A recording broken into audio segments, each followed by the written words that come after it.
Well, first of all, I would like to thank the organizers for inviting me to Korpilombolo. It's the first time for me up in the far north.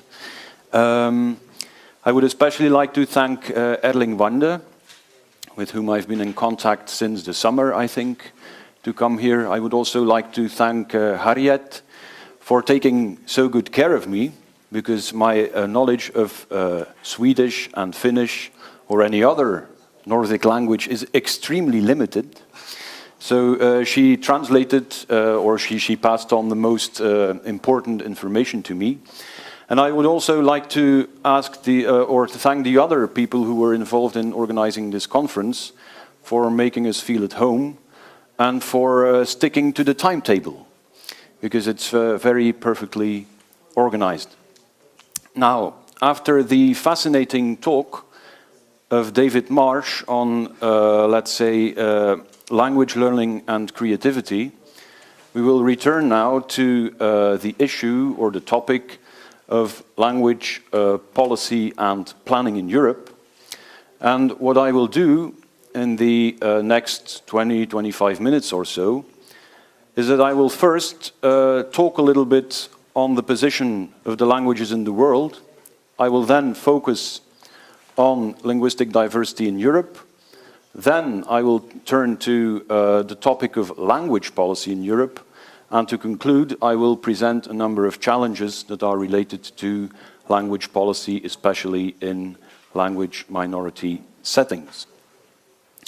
So, if we look at the languages of the world, and if you Google the topic of languages of the world, you end up with maps like these. This is a map you can find on the website of an organization called Ethnologue. So if you want to look for the website, it's www.ethnologue.org. Now, all the red dots you can see on the map there represent languages. Now, of course, we don't have the time to count every single dot on the map, but if you would count them, you would end up with about 6,912 languages, I think. Well, that was the situation in 2009.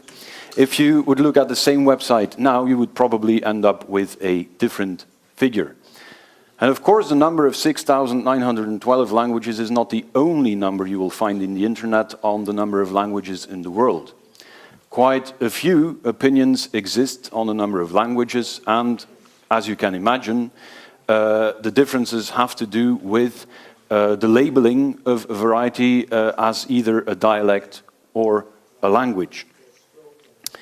For example, famous people or linguists like David Crystal say, therefore, that there are approximately 6,000 languages.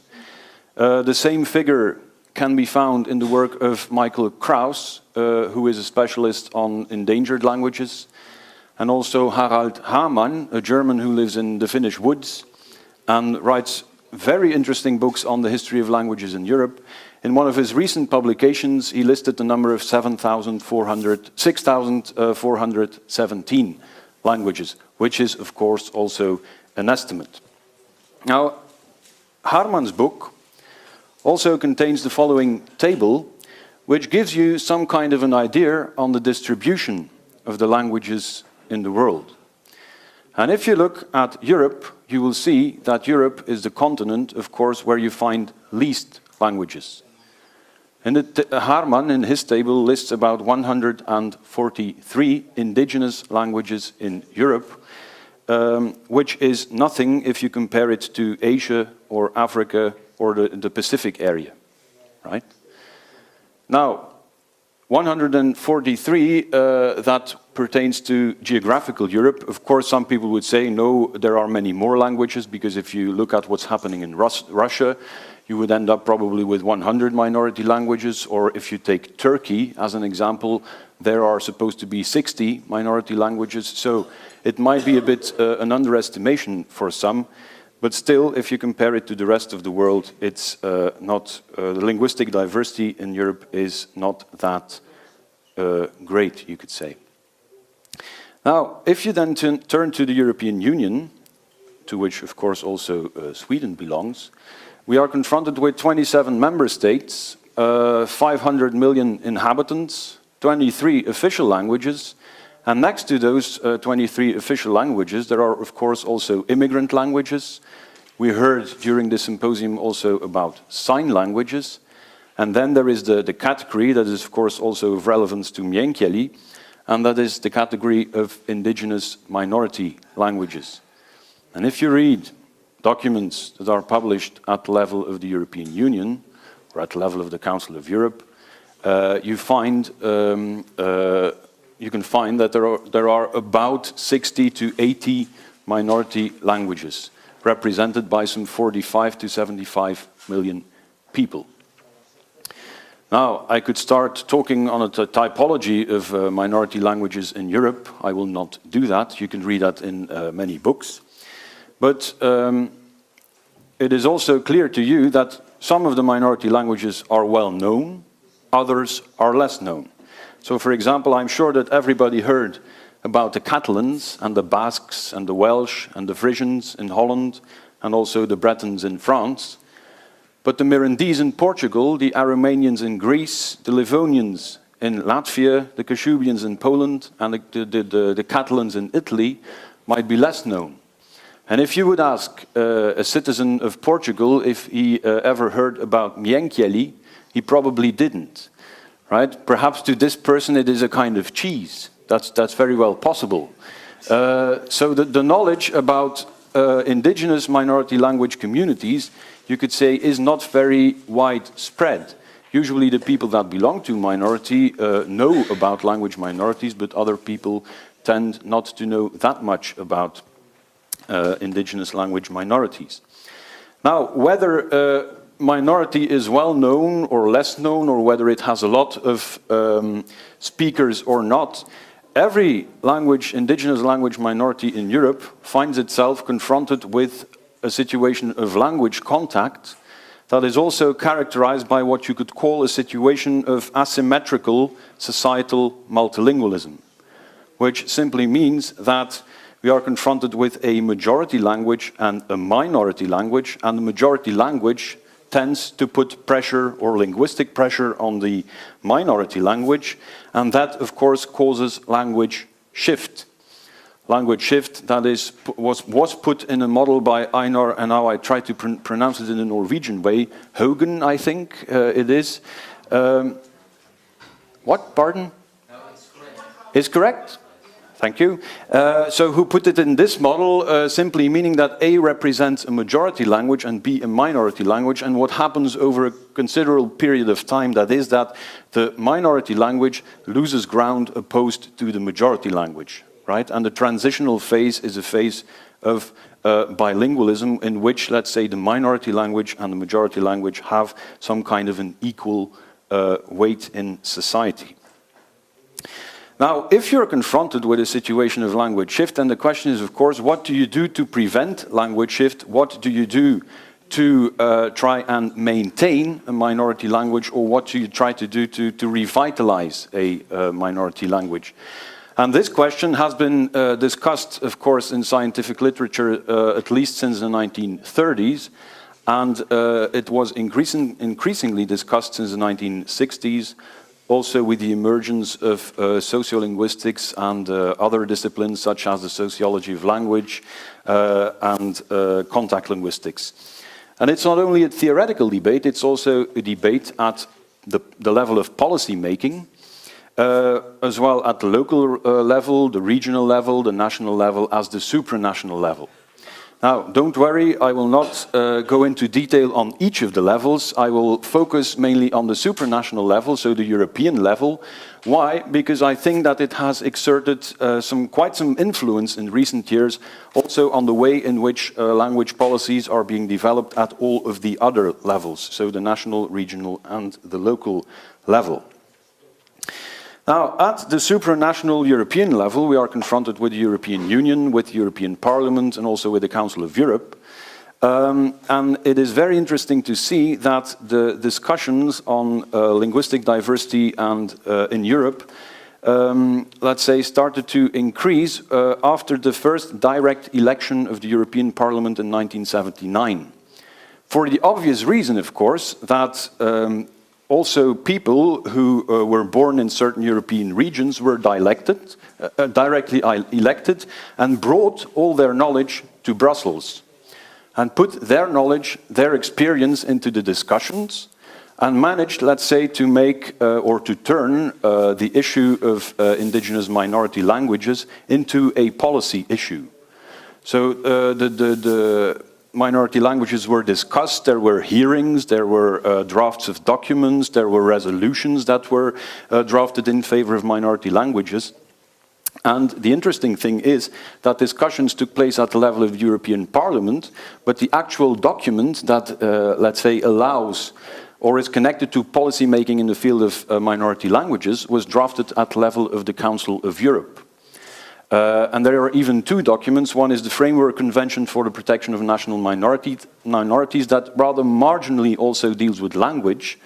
But the most important document, you could say, or the one at least that has linguistic diversity as its main topic, that is the European Charter for Regional or Minority Languages, that was, let's say, published in 1992, and if I'm not mistaken, it went into force in 1998. And I will briefly focus now on this European Charter, since it has been, if I understood things right, also important for language policy making in Sweden. That is language policy making directed to indigenous languages.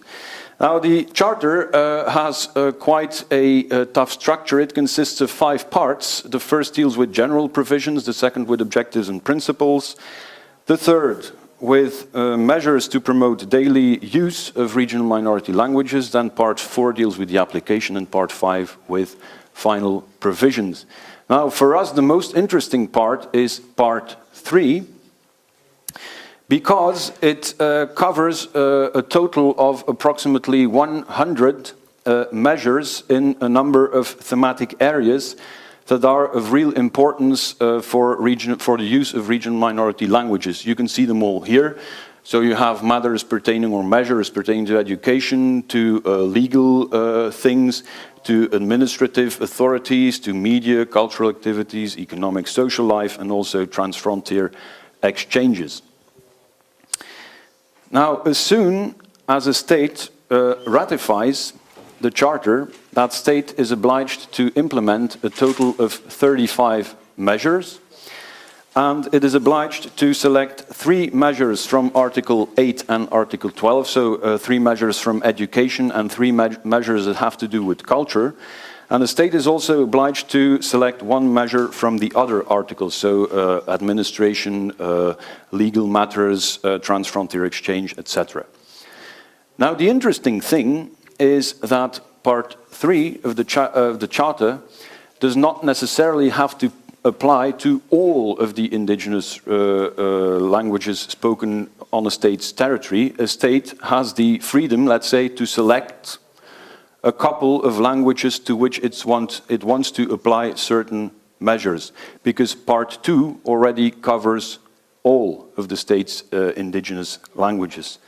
And also interesting to know is, and that is what Jarmo talked about 2 days ago, that is that part 3 of the Charter is also subject to a kind of monitoring process. So states are obliged to report on the way in which they put certain measures into effect.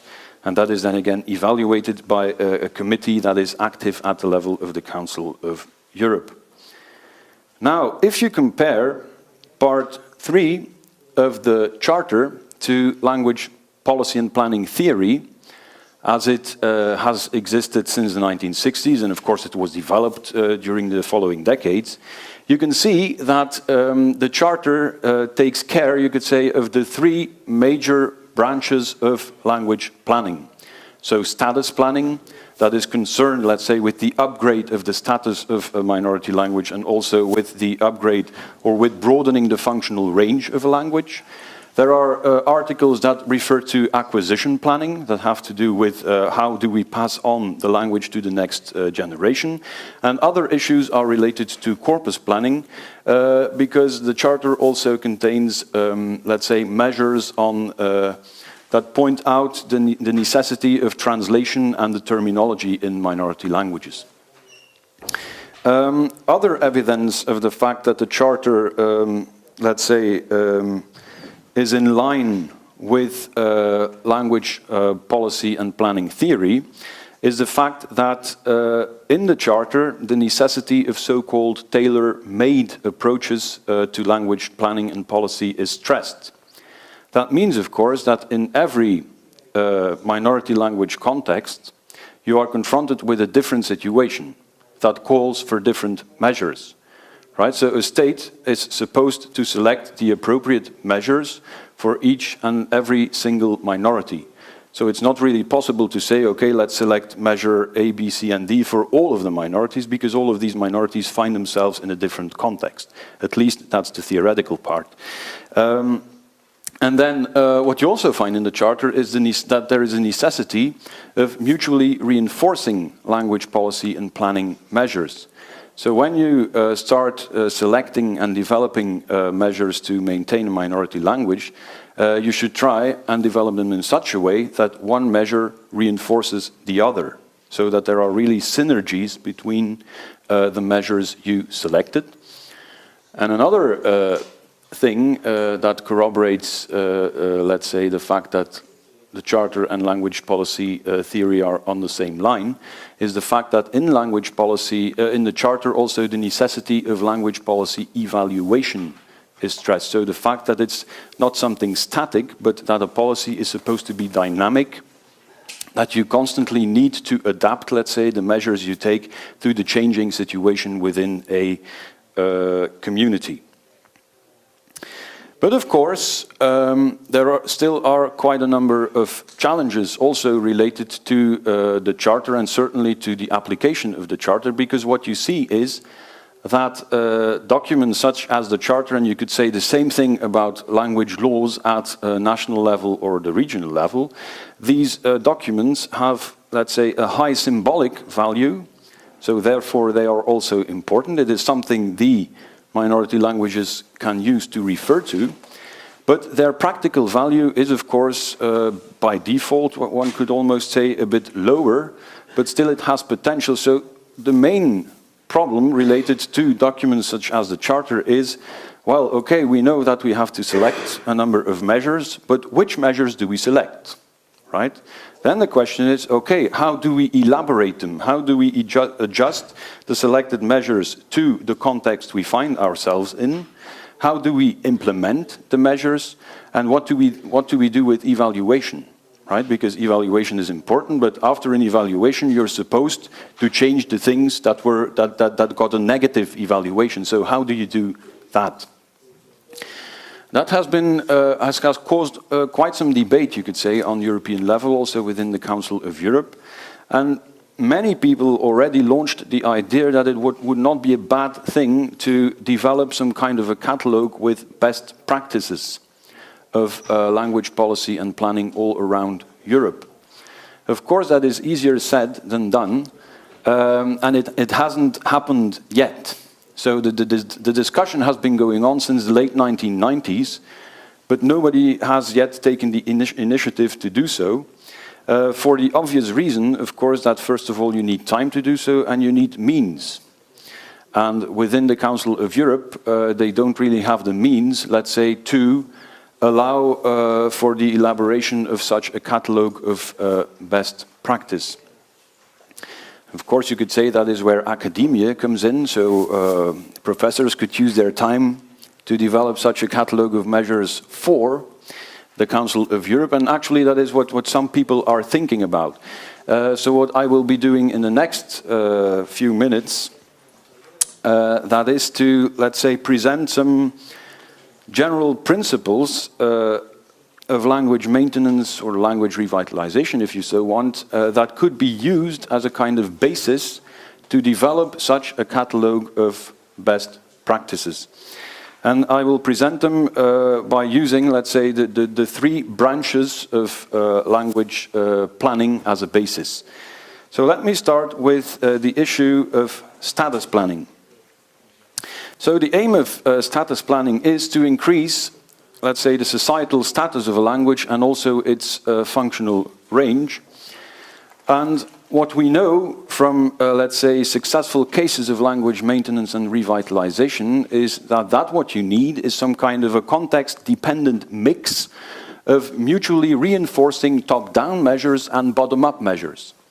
Right? So initiatives that are taken by governments and that are complemented, but in a mutually reinforcing way, by, let's say, grassroots activities. Then, what is also important, or what seems to be important to secure the status of minority language, that is that you are aware of the interplay between supply and demand. Because some people tend to think that it works in one direction, so that demand creates supply, but the converse is also true. So supply also creates demand. And there, a community, of course, has to find, let's say, a proper balance. Another important issue, I think, is to find, certainly in these days, because young people are changing, you cannot compare them to the youth in the 1950s, so is that you need to find a balance between tradition and tendencies of globalization, so of a changing society. And that is what is referred to in literature as glocalization. Others use the notion of new regionalism. So that you should not, well, you should focus on tradition, but not too much. You should not forget that society is changing as well, and that also the minority language communities are changing in the direction of a more globalized society, in which, of course, the minority language can still play an important role. Then image building is also very important. The image building, let's say, the fact that status planning is also linked to the prestige planning. Because in minority language context, you often are confronted with the fact that the minority language has very low prestige when compared to the majority language. So what is an important thing to do is to work towards increasing the prestige also of the minority languages. And then you will, of course, ask the question, well, how do you do that? How do you do all these things you've presented now from a theoretical point of view? Therefore, I will briefly present you some examples on how in certain linguistic minorities, language policymakers try to increase the status of a minority language. I'm sure that you heard about Wales already. And of course, in Wales, you have the Welsh language, the language board. That is a very powerful institution that had lots of means to develop quite some interesting initiatives. And one of the things they did was to introduce the concept of so-called linguistic animateurs. So these are persons whose task it is to promote the minority language, so in this case it is Welsh, in a number of different social contexts. So you have nurses who are supposed to spread the word that Welsh is also, or can also be used, of course, in healthcare, which is very important to many people in a minority.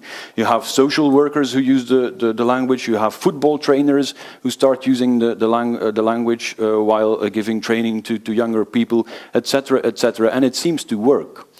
So what these people are doing is, in fact, that they are promoting the fact also that being bilingual does not cause brain damage, as we heard in the last presentation, that in fact it is something absolutely normal, and that the minority language is not something exotic that can only be used while singing or while doing other things, but that you can also use it in everyday life.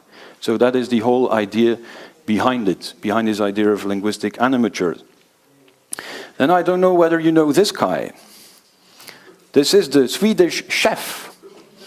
I don't know whether you used to watch The Muppet Show, but this is one of the famous characters who pops up in the show. Why do I show him?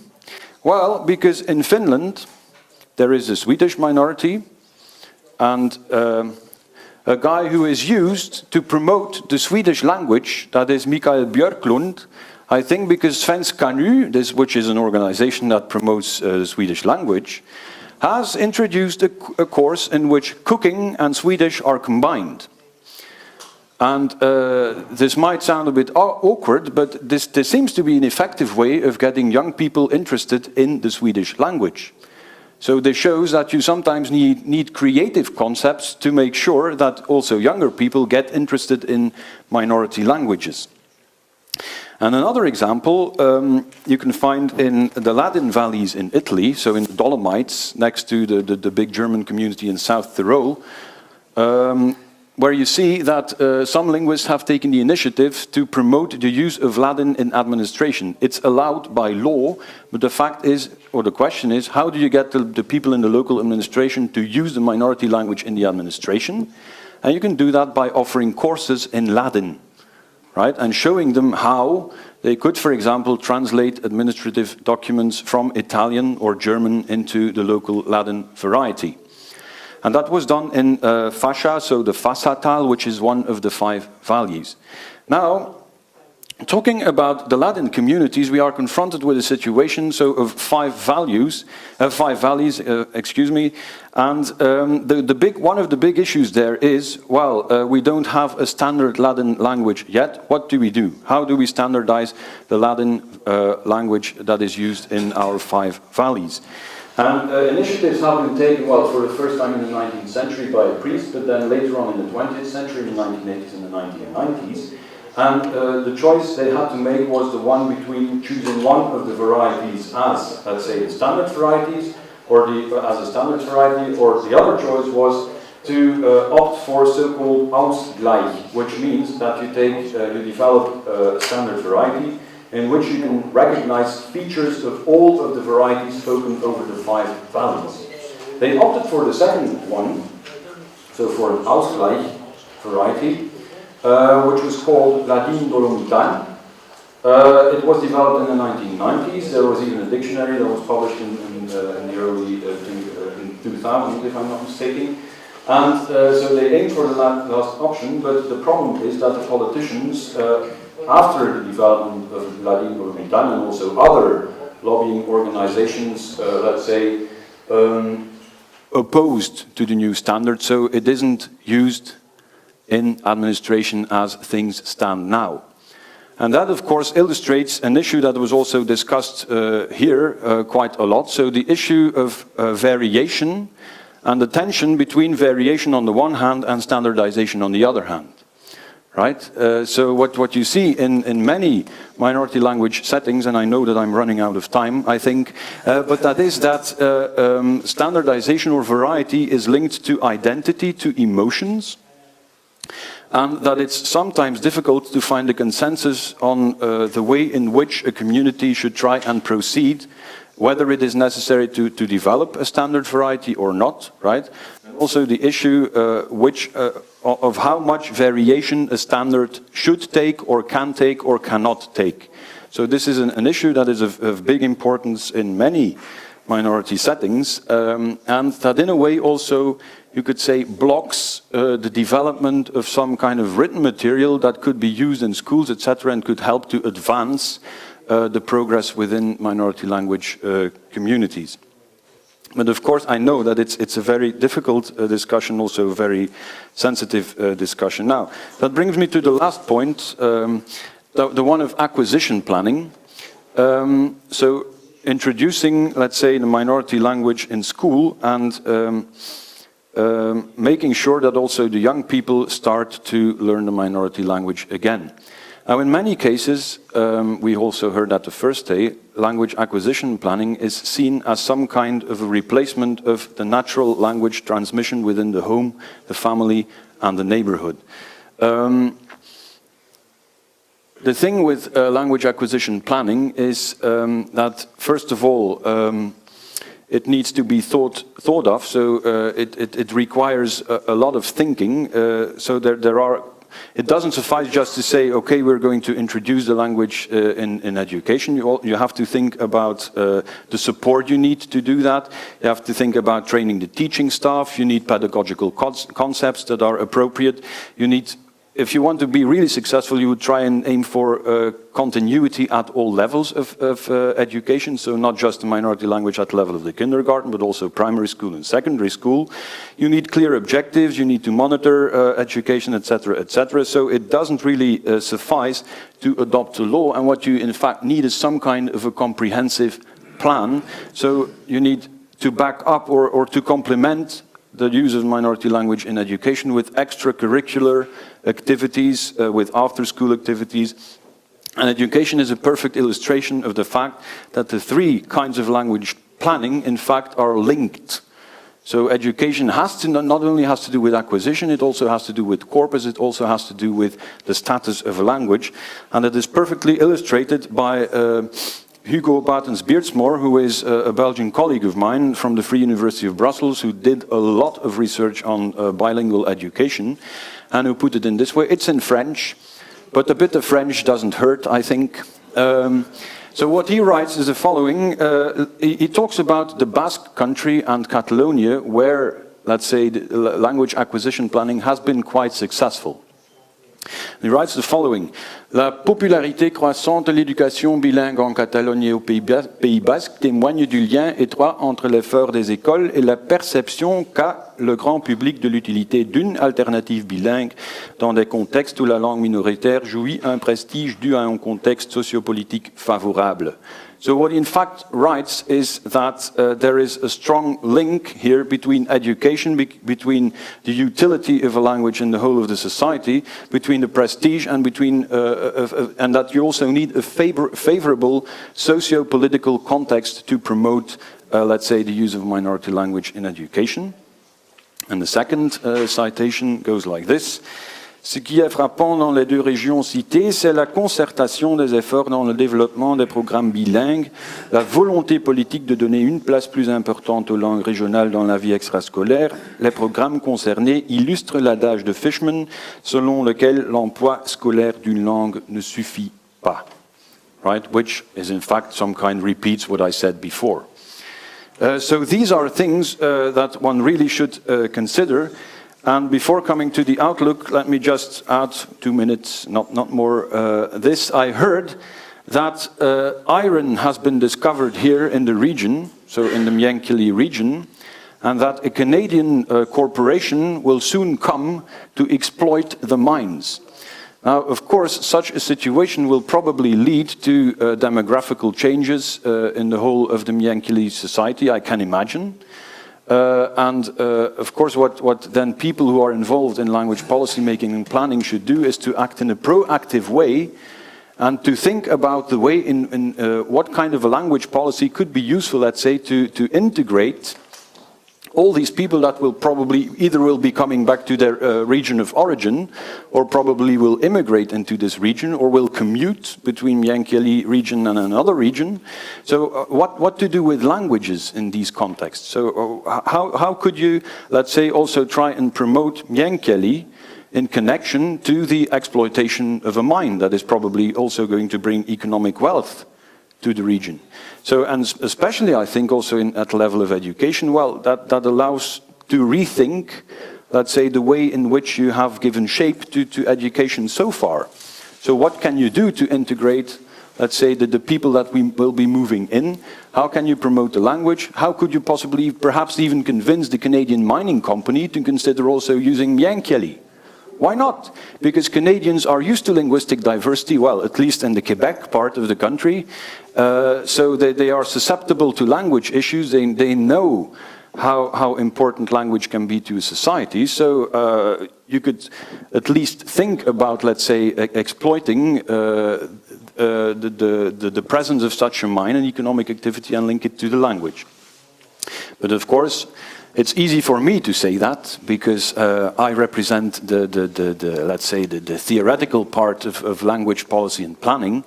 But as the former presenter David Marsh said, I think that what should perhaps happen more in the future is that theoreticians and policymakers and practitioners try to elaborate more collaborations, and that also minority language communities of course, have to look at their own environment, but also have to see what is happening elsewhere in Europe and have to take advantage of, let's say, useful or successful concepts and try to integrate them in their own environment. Now, that's all I had to say, so I will stop here and thank you for listening.